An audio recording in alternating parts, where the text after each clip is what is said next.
J'ai des patients qui m'ont concrètement dit nous, on sait qu'on est foutus. On sait qu'on peut tomber malade n'importe quand, mais on ne sait pas si on pourra être soigné. Ça, c'est une réalité parce qu'il y a effectivement des maladies qui nécessitent des prises en charge plus ou moins urgentes et qu'on n'est pas capable aujourd'hui de répondre à cette demande-là. Je me souviens d'une patiente en particulier qui n'avait pas eu de suivi depuis 5-6 ans. Il se trouve que cette patiente avait un cancer. Donc moi, j'ai moi-même diagnostiqué, on a fait les bilans, etc. Et on se dit, en fait, ça, c'est la résultante d'un système de soins défaillant. Anaïs est médecin généraliste et avec son compagnon Brice, qui est kiné, ils ont entrepris un tour de France des déserts médicaux sur toute l'année 2024. Avec plus de 20 000 km au compteur, 45 départements traversés et plus de 5 000 patients soignés, elle alerte sur les conséquences du manque de soignants en France et dit avoir rencontré des patients qui n'avaient pas vu de médecin depuis plusieurs années. Pour rappel, 87% de la population vit dans un désert médical et 6,7 millions de Français n'ont pas de médecin traitant, soit 11% de la population. Je suis Anaïs Veretchak, j'ai 27 ans et je suis jeune médecin diplômée depuis novembre 2023, donc ça fait un peu plus d'1 an maintenant que j'exerce. En 2021, j'ai eu la chance d'être élue Miss Auvergne et de participer à Miss France. J'ai fini mon internat de médecine en Polynésie française, donc j'ai eu la chance de voyager à l'autre bout du monde et c'est vrai que quand il a fallu rentrer, on s'est demandé avec mon compagnon qui lui est kiné, qu'est-ce qu'on allait pouvoir faire. On vient tous les deux de l'Auvergne, on sait que c'est une région qui est particulièrement touchée par la désertification médicale et ce depuis déjà de nombreuses années. Donc on a dit pourquoi pas faire un tour de France des remplacements dans les déserts médicaux. Combien de personnes sont concernées par les déserts médicaux en France ? On va dire qu'aujourd'hui, plus de 80% du territoire est concerné par un manque de soignants, de manière générale. Il faut savoir que le manque de médecins est causé par de nombreuses années de politiques désastreuses. Il y a eu effectivement ce numerus clausus, donc le nombre de médecins fixé à la fin de la première année de médecine et qui va permettre d'établir le nombre de médecins qui va sortir 9 ans, maintenant 10 ans plus tard. Ça a vraiment drastiquement, on va dire, réduit les effectifs. Aujourd'hui, on paye un petit peu le prix des politiques précédentes, même si aujourd'hui on a envie de faire marche arrière et d'augmenter ce numerus clausus.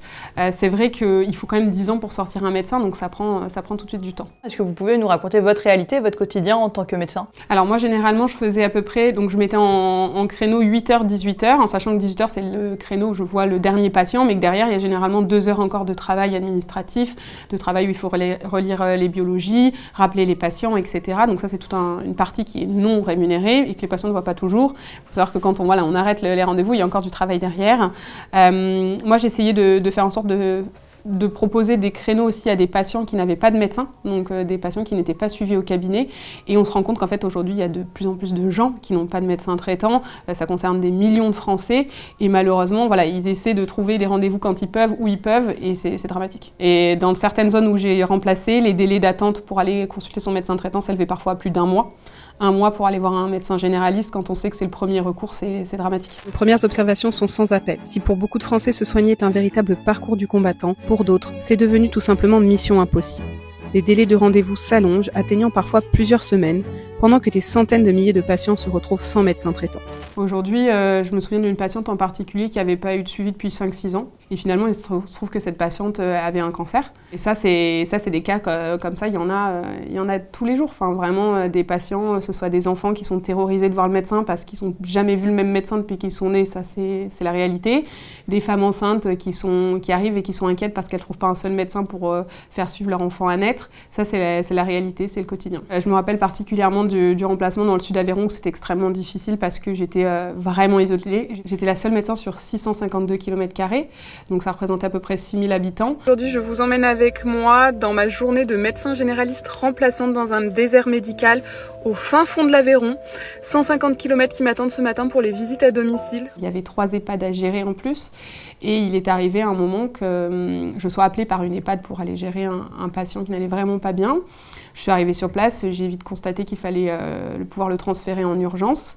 Donc j'ai appelé le 15 pour pouvoir organiser le transfert et le 15 en fait m'a répondu qu'il n'avait pas d'ambulance, donc on ne pouvait pas évacuer le patient. J'ai donc essayé d'appeler moi-même une ambulance privée pour pouvoir l'évacuer. L'ambulance privée a évacué le patient, il est arrivé aux urgences et l'urgentiste m'a rappelé en me disant qu'on ne pouvait rien faire pour lui parce qu'il n'y a plus de place. Parce que ce patient il est vieux, parce qu'il a des antécédents et qu'au final il faut choisir, c'est-à-dire qui on garde, qui on renvoie.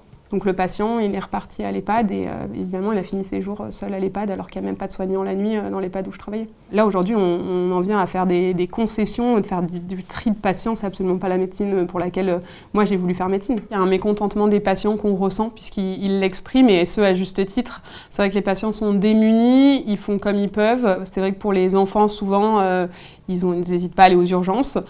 J'ai malheureusement constaté que les plus âgés, souvent, on va dire, jettent l'éponge, c'est-à-dire qu'ils préfèrent ne pas être soignés ou arrêter leur suivi parce qu'ils savent que c'est trop compliqué, parce que quand il faut faire 1h30 ou 2 heures de route pour aller voir un spécialiste alors qu'ils ne conduisent pas, ils ne le feront pas, parce que des fois, on a besoin d'attendre 6 mois, 1 an pour avoir un rendez-vous, évidemment, ils ne peuvent pas attendre, ou alors ils se disent ce sera trop tard, peu importe. J'ai des patients qui m'ont concrètement dit nous, on sait qu'on est foutus. On sait qu'on peut tomber malade n'importe quand, mais on ne sait pas si on pourra être soigné. Ça, c'est une réalité parce qu'il y a effectivement des maladies qui nécessitent des prises en charge plus ou moins urgentes et qu'on n'est pas capable aujourd'hui de répondre à cette demande-là. Comment les médecins, justement, ils font entre les patients qui sont énervés, qui n'arrivent pas à trouver de créneau, les médecins qui en ont jusque-là parce que ils n'acceptent plus de nouveaux patients, parce qu'ils ne savent plus comment faire, ils sont déjà surchargés de travail. Eux, comment ils vivent aussi cette situation-là? Les professionnels de santé qu'on a croisés, finalement, étaient... Certains prenaient la chose, bon, je fais le maximum, je vois comment je peux faire, et d'autres, en fait, s'essoufflaient clairement. Je le voyais bien, et ils me disaient eux-mêmes, on a du mal à fixer des limites, c'est vrai qu'on se laisse vite embarquer par le navire, il y a tellement de demandes, tellement de patients qui sont dans la souffrance que c'est difficile de dire non, chose que j'entends très bien, et je pense que certains même, enfin, ça c'est encore une médecin que j'avais remplacée avant le Tour de France, elle a complètement déplaqué, c'est-à-dire qu'elle est partie. Elle a quitté son cabinet et maintenant elle fait du salariat parce qu'elle n'arrivait plus à gérer. Et vous avez des médecins, j'imagine, qui vont partir à la retraite et qui n'auront pas de remplaçant. J'ai rencontré notamment un médecin dans le sud d'Aveyron qui en fait était déjà en âge d'être en retraite et qui ne partait pas parce qu'il n'arrivait pas à trouver de remplaçant. Et en fait, il me disait très clairement, je reste tant que je tiens. Je reste pour eux parce que finalement il y aura personne derrière et qu'on ne peut pas laisser autant d'habitants seuls sans aucun recours pour les soins. C'est vrai que c'est une réalité, c'est la réalité de bon nombre de médecins. Certains finissent par partir en retraite effectivement, mais ils ne sont pas remplacés.